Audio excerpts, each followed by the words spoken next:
kelompok 10. Di sini kami akan mempresentasikan materi pertemuan kedua, yaitu mengenai pemeriksaan rehabilitas jangka panjang.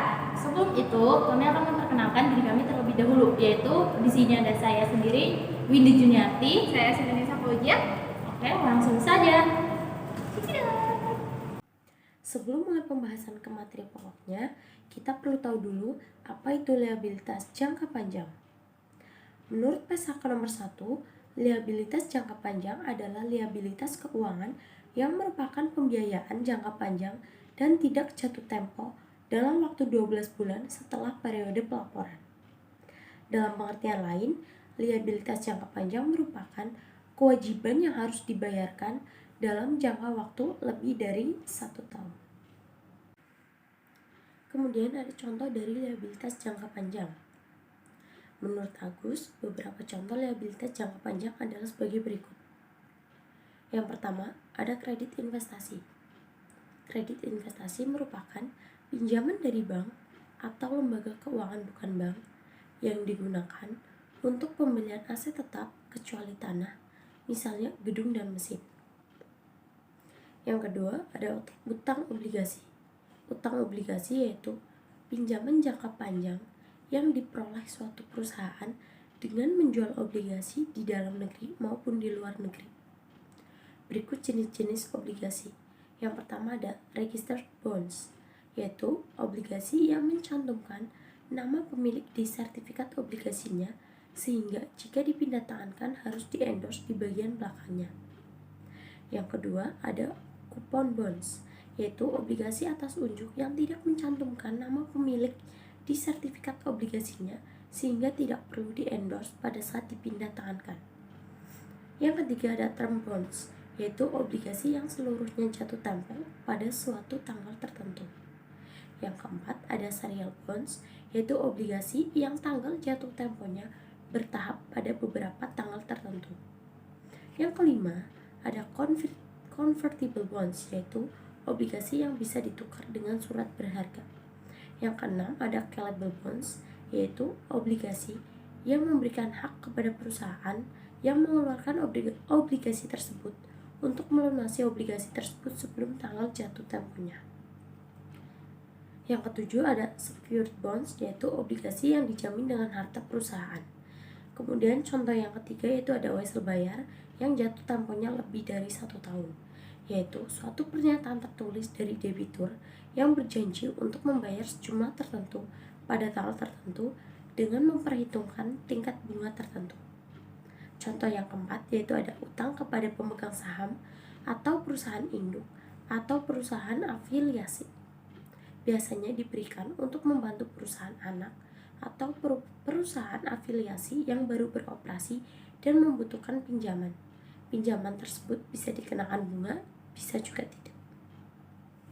Yang kelima yaitu utang subordinasi, yaitu utang dari pemegang saham atau perusahaan induk yang mempunyai beberapa sifat. Yang pertama tanpa bunga, kedua baru dibayar kembali pada saat perusahaan telah mempunyai kemampuan untuk membayar kembali utangnya. Yang ketiga, memungkinkan untuk dialihkan sebagai setoran modal. Kemudian contoh yang keenam yaitu ada bridging loan, yaitu pinjaman sementara yang akan dikembalikan jika kredit investasi yang dibutuhkan perusahaan sudah diperoleh. Yang ketujuh, utang leasing. Utang dalam rangka sewa guna merupakan utang yang diperoleh dari perusahaan leasing untuk pembelian aset tetap dalam bentuk kapitalis atau sales and leaseback dan biasanya dicicil dalam jangka panjang.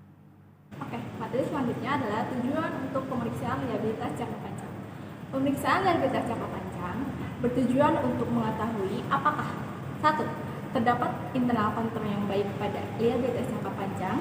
Yang kedua, liabilitas jangka panjang yang menjadi kewajiban perusahaan sudah dicatat seluruhnya per tanggal laporan posisi keuangan dan diotorisasi oleh pejabat perusahaan yang berwenang. Yang ketiga, liabilitas jangka panjang yang tercantum di laporan posisi keuangan betul-betul merupakan kewajiban perusahaan.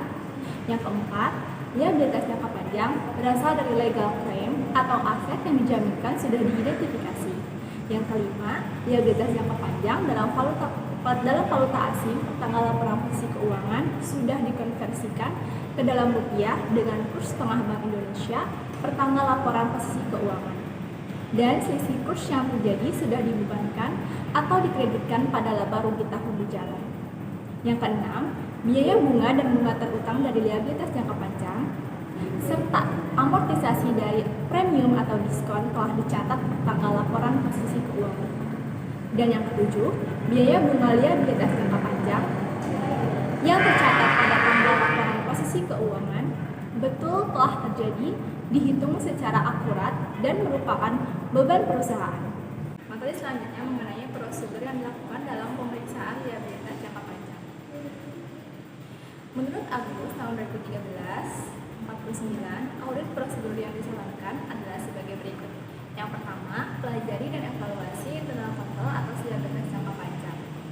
Yang kedua, dapatkan dan periksa ringkasan perubahan liabilitas jangka panjang berikut diskon, premium, dan bunga selama periode yang diperiksa.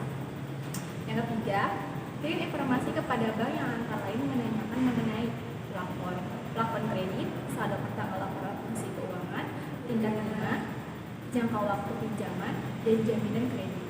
Yang keempat, minta salinan perjanjian kredit untuk permanent file, lalu perhatikan apakah data yang terdapat dalam perjanjian kredit tersebut sesuai dengan data yang tercantum dalam kertas kerja pemeriksaan liabilitas jangka panjang.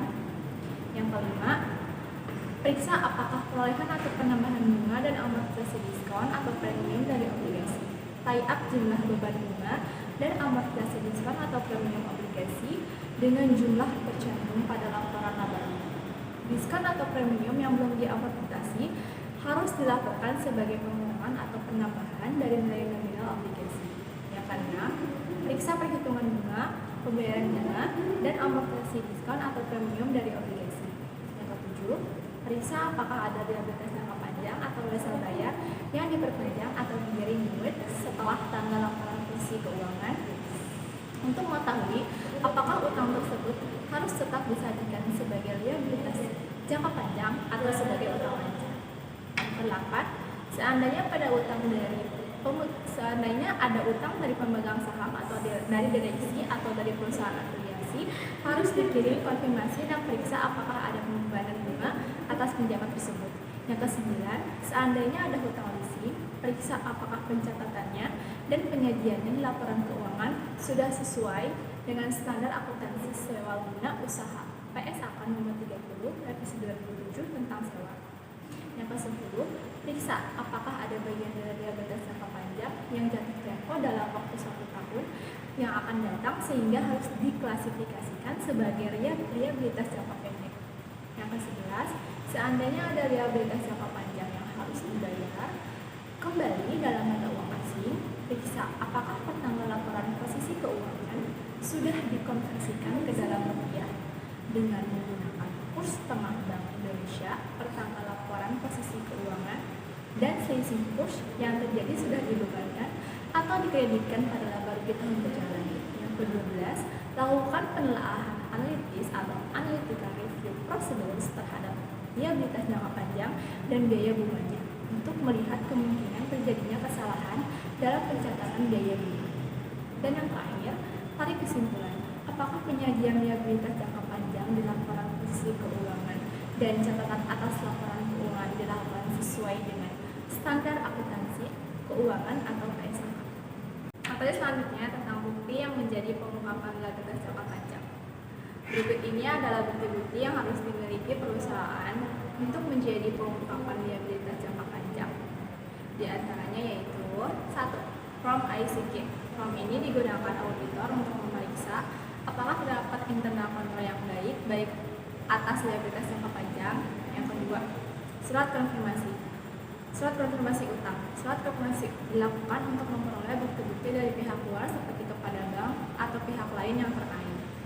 Yang ketiga, surat perjanjian kredit. Dalam surat ini tertera jumlah utang, tingkat bunga, serta tanggal jatuh tempo dari liabilitas jangka panjang. Sekian video dari kelompok kami, kurang lebihnya mohon maaf. Dan semoga bermanfaat. Terima kasih. Wassalamualaikum warahmatullahi wabarakatuh.